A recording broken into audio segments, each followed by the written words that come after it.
have a beautiful little Parioli accordion. It has 34 keys in the treble with 60 bass buttons.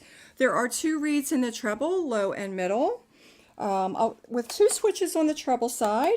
I'll play the switches so that you can hear what they sound like.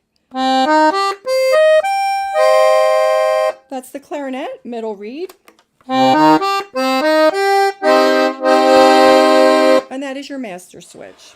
On the bass, we have no switches, but we have a counter bass row, bass row, major, minor, and 7. So we have no diminished row.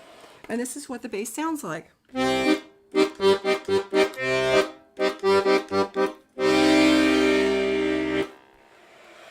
This is a beautiful condition candy apple red accordion. It has a very nice vintage Art Deco kind of grill with a couple big rhinestones here. It's in very good condition and it has a very nice feel. The keys are very smooth, marbleized keys. It's just a very, very attractive, very nice condition vintage accordion. Beautiful design in the bellows. Just a really nice little compact lightweight accordion. I'll play you something so you can hear what it sounds like.